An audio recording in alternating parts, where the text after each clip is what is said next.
I like how this MG is backing up these guys on the frontal attack. Unfortunately, this MG could have been placed a bit better. jackyvamps getting a bit worried because we're being a bit succumbed to. Had to fall back a bit.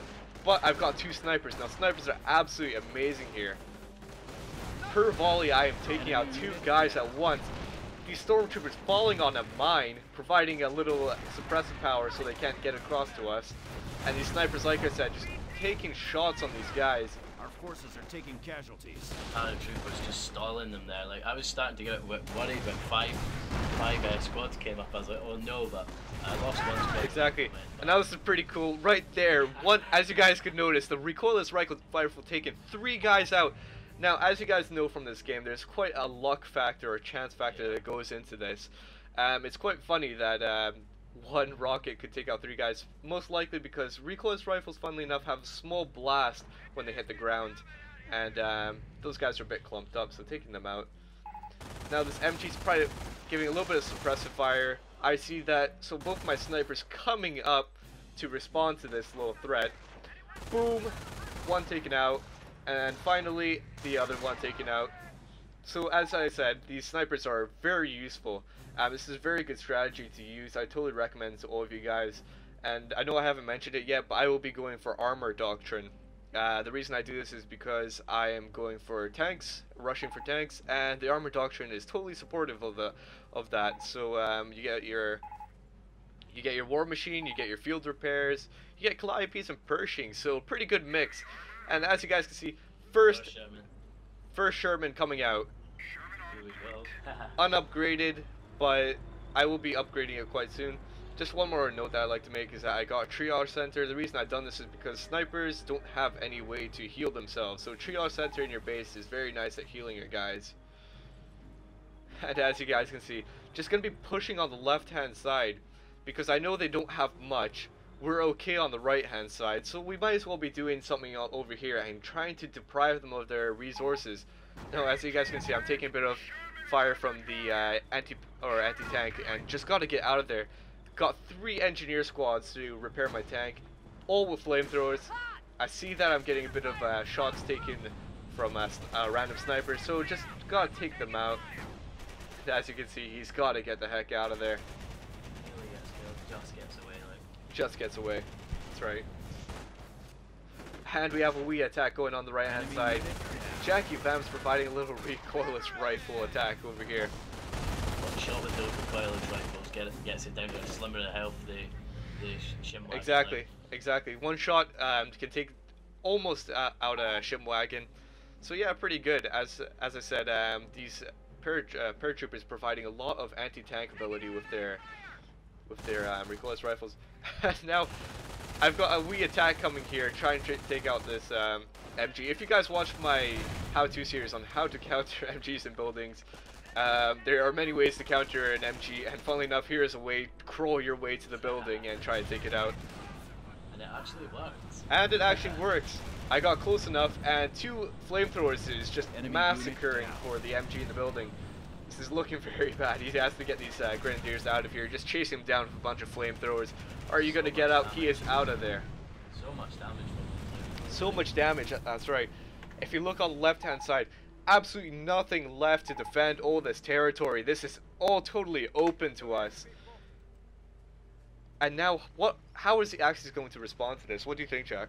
Yeah, the Osmond, I think it was actually quite a good move, but it came the wrong place. I think they needed to take round the left and then come to the right instead of just going straight. Exactly. Now this is what a lot of new players or average players can fall into. Whenever you're being heavily pushed on one side, you know, you might be tempted to keep on fighting on that front. But funnily enough, if you can just hold them off with, say, like an MG or something, or even a tank, just holding them there and then pushing on the other side, that would make it so much better than playing this war of attrition and just being stubborn. So there we go. I seen that Osman coming up, and I just pulled my one squad of paratroopers round to the left there, and he obviously never seen it. Pulled them forwards, and he nearly lost his Osman there. It's down to quarter of a health maybe. Exactly. Now this Osman doesn't have any veterancy whatsoever, so he's going to be taking more damage.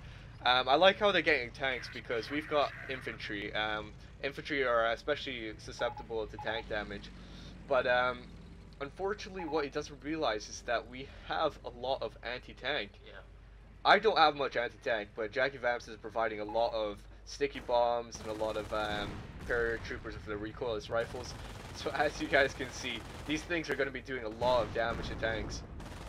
Yeah, that's one thing we've got to mention. I actually went for bars first, and then I went for sticky bombs, and yeah, definitely go for sticky bombs. Like, you definitely need sticky bombs, exactly. Like, because he's supposed to be supporting my snipers. So whenever a shim wagon or a motorcycle is coming about to try and take out my sniper, he just throws down a sticky onto the shim wagon, and that would easily take it out. Now, as you guys can also see earlier, I took out the MG, and jackyvamps actually took it for himself. And that's MG is very useful, providing a lot of suppressive fire. He can't even get close to us without being suppressed.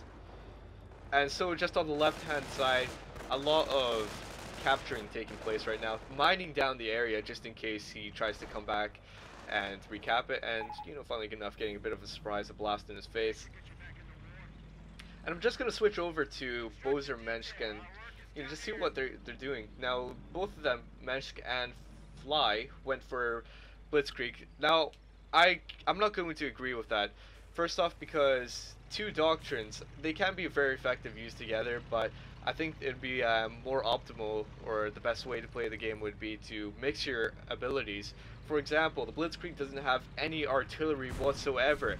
What would be so useful in a situation like this is where we're all clumped up, if they had some sort of artillery. So like, for example, with Terror, Firestorm would be so good to try and take that out.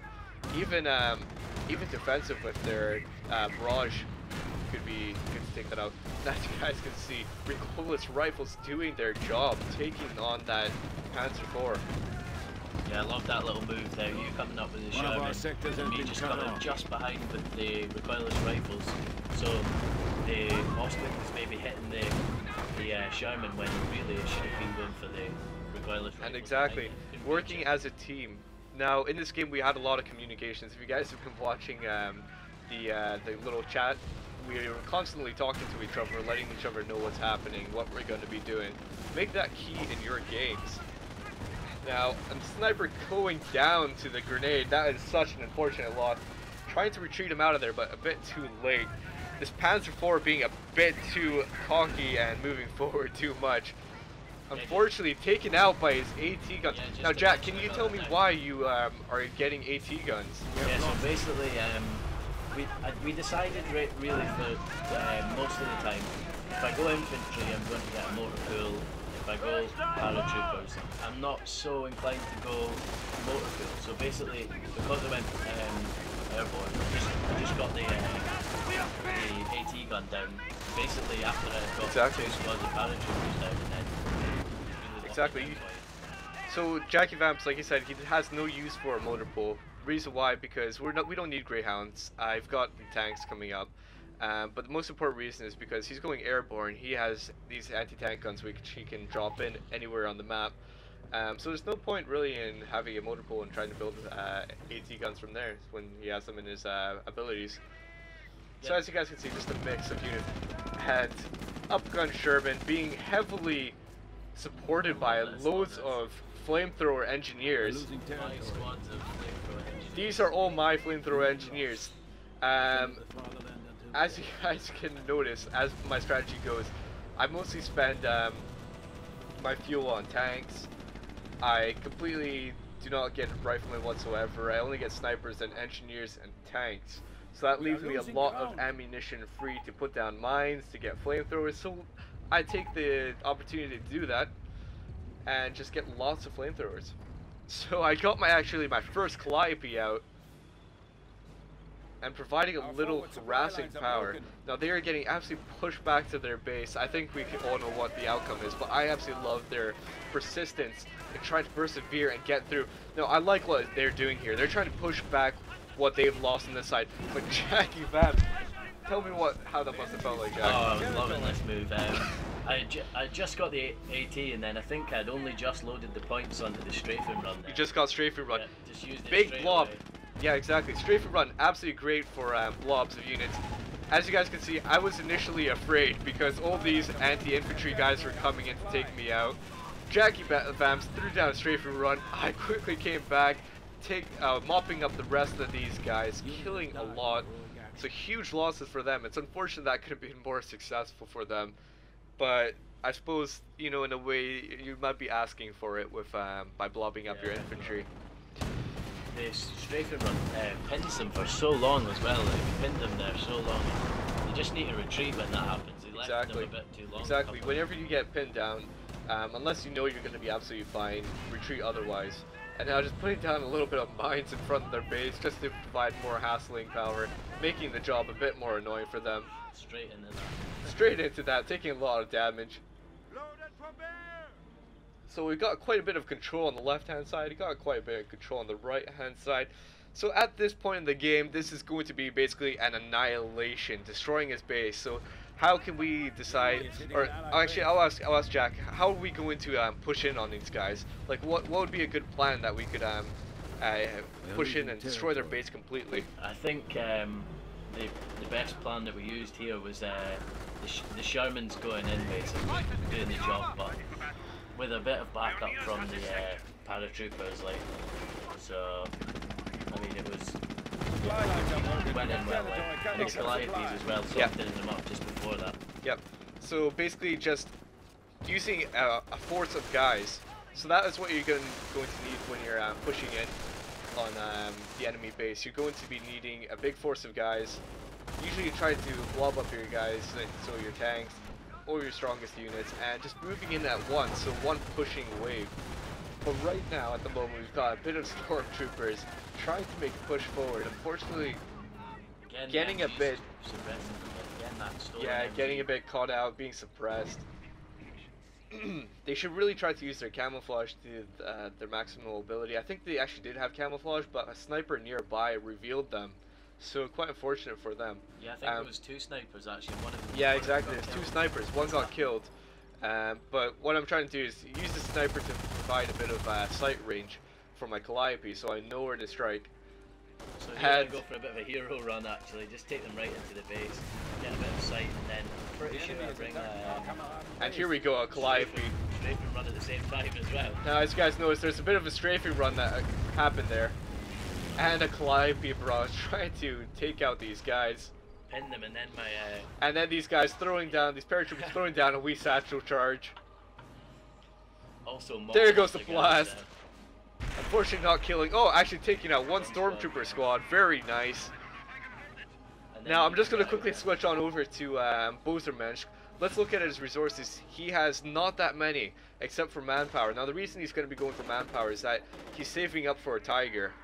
A Tiger is usually, what they actually usually like to do if they're going Blitzkrieg or Terror is that they like to save up their manpower and try to buy a King Tiger or a normal Tiger. And so right now, Mensch taking a lot of hassle from my Calliope. As you guys can see, a lot of damage on his buildings. His Ostwind's not really doing anything. My Sherman is just taking wee cheeky shots at his buildings. And right now, just claiming the left-hand side for ourselves, just totally denying them of any resources. If we just look at what they have, +5 ammunition, +5 fuel, this is per minute. So as you guys can see, an extremely slow rate for them. More Calliope barrage is coming down. Just constantly